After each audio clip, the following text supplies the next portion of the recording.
Thank you. I'm Elizabeta Kitanovic, and I work as human rights advocate for the Conference of European Churches. And we have been discussing this issue recently, but also a long time ago, especially with Rabbi Moshe Levin in the Council of Europe. Like a few years back, we had the same discussion, and we used basically the same argumentation, but let's look at it again. The Conference of European Churches, together with the Council of European Bishop Conferences of Europe, in their statement of 15 of March 2018, expressed their public opinion on the circumcision of male boys following the new draft law of Iceland in order to ban circumcision of male children and FGM. In Iceland, the draft law suggests that the parents could face up to 6 years in prison for anyone causing damage to the body or health of a child by removing sexual organs in whole or in part. Now, the question is what we are talking about here. On the one hand, we have the clash of rights between freedom of religion or belief of Article 10 of European Charter of Fundamental Rights, the right to education, Article 14, the Article 3, right to integrity of the person, and Article 1, the right to have human dignity. And let's see a little bit what this argumentation in the article says. For the Article 10, freedom of thought, consciousness, and religion, it says that everyone has the right to freedom of thought, consciousness, and religion, and among the rest, to manifest religion or belief in worship, teaching, practice, and observance. Article 14, right to education, it says, among others, that there is right of parents to ensure the education and teaching of the children in conformity with their religious, philosophical, and pedagogical convictions. Article 3, right to integrity of the person, says that everyone has the right to respect for his or her physical and mental integrity. And Article 1, which we need to bring into discussion, it's the right to have human dignity, because human dignity is inviolable, and it must be respected and protected. It is important here that we actually balance these rights, and that we avoid clash of this fundamental right, because it is important that we harmonize these rights in order to protect the human dignity and to preserve religious identity of every individual and the community. There is no hierarchy of rights. One right is not more important than the other. Rights of child, it's not more important than freedom of religion or belief, and freedom of religion or belief, it's not more important than the rights of the child. So what does it mean? We need to harmonize, and we need to bring them together, and the question is how. We have learned in this seminar about circumcision, and let us see more about religious freedom and the right of religious minorities in Europe, because by this draft law, the rights of religious minorities, it is at stake in Europe. For the Conference of European Churches, it was always clear that the religious freedom is fundamental right for every person living on the earth, recognizing at the same time forum internum, what means privately, and forum externum in public within the religious freedom principle. That means that whether as an individual or in the community, this right is exercised and guaranteed by international human rights law. Freedom of religion or belief is there for everybody, for all, not for majority. It is there for believers and non-believers. And let us see a little bit the legal framework of the European Union and the Council of Europe, as Iceland has a special agreement in the European Economic Area with the European Union, and it is a member of the Council of Europe, United Nations, and the OSCE, what means that it is legally obliged to fulfill the universal human rights standards. The EU Lisbon Treaty underlines that the inspiration for the European Union is driven from the cultural, religious, and humanist inheritance of Europe. In Article 10 of the Treaty of Functioning of the European Union, it is stipulated that in defining and implementing its policies, the European Union will combat discrimination based on religion or belief. In Article 10, and this is very important of the Lisbon Treaty, there is right to respect for religious rights and cultural traditions. It's deeply underlined. And the Council of Europe had this discussion, as I mentioned before, in 2015, that Rabbi Moshe quoted here. I will just remind that there is a very good outcome of the Council of Europe Resolution 2076, 2015, called Freedom of Religion or Belief and Living Together in Democratic Societies.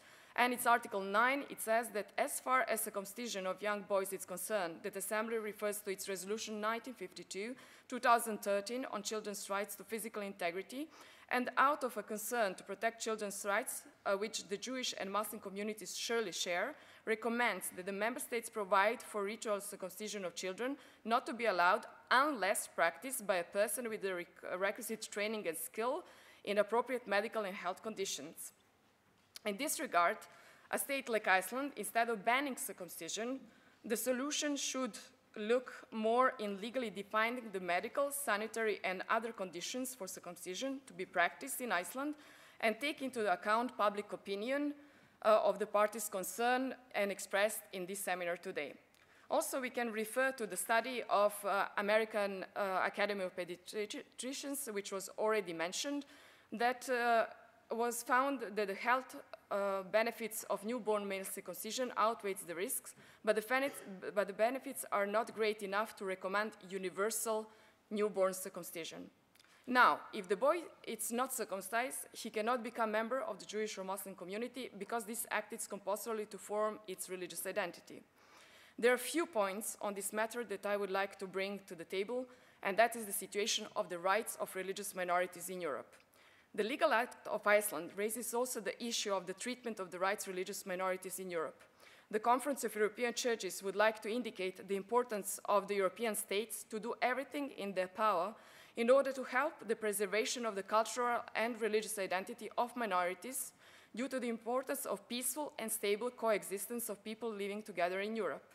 The rights of protection of religious and ethnic minorities needs to be a priority on the agenda of European states, and also it can be a good way to strengthen the human rights principles of the protection of human dignity of every individual, equality and non-discrimination.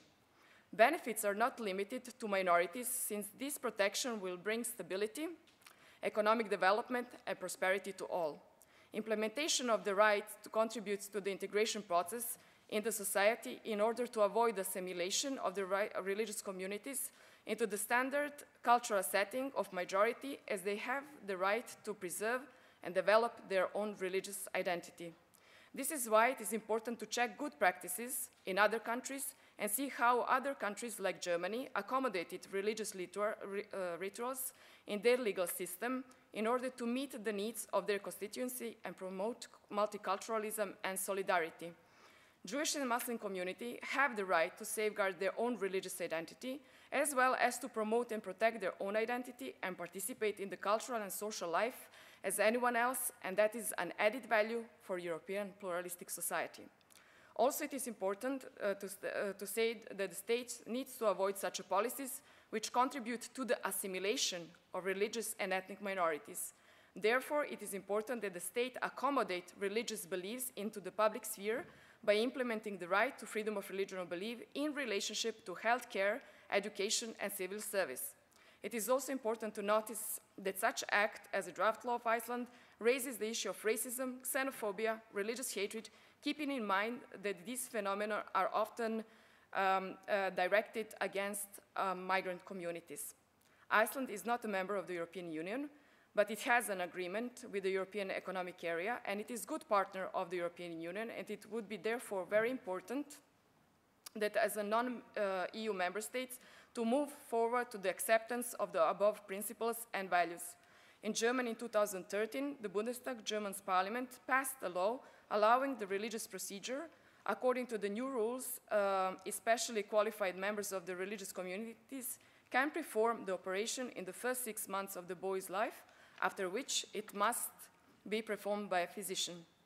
As the question of the religious minorities is important for the Conference of European Churches, we have organized in 2016 conference in Zagreb, where we have asked Council of Europe member states as well as the EU member states to produce a report about the state of the rights of minorities, also implementing all pertinent legislation protecting the status of the rights of minorities, ensuring conditions to enable individuals and groups to coexist in diversity and creating a positive climate for the expression of pluralism, tolerance, and respect as a cornerstone of democratic societies, as well as promoting ongoing dialogue between majorities and minorities so as to form a common basis of ideals and values of convivence in the pluralistic and democratic societies. We are happy to help to Iceland in terms of looking into the standards of freedom of religion or belief, And for this purpose, a Conference of European Churches has a document which is called Minimum Standards on Freedom of Religion or Belief, where we have minimum standards that every state needs to fulfill in terms of freedom of religion or belief, because where there is a freedom, there is also a responsibility. We are absolutely aware of that. And we are happy to share this document with you. And in this regard, I would like to express solidarity with our Jewish and Muslim friends and to stand for their right that they practice freedom of religion or belief freely. As we are aware that there is a rise of anti-Semitism and Islamophobia in Europe, for that purpose, we have prepared for this summer a program of the Summer School on Human Rights for Theologians, where we are training theologians in human rights issues, and we are trying to bring theology and human rights law together. And that is not an easy issue, because we would like to bring our contribution to decrease anti-Semitism and Islamophobia in Europe. Thank you.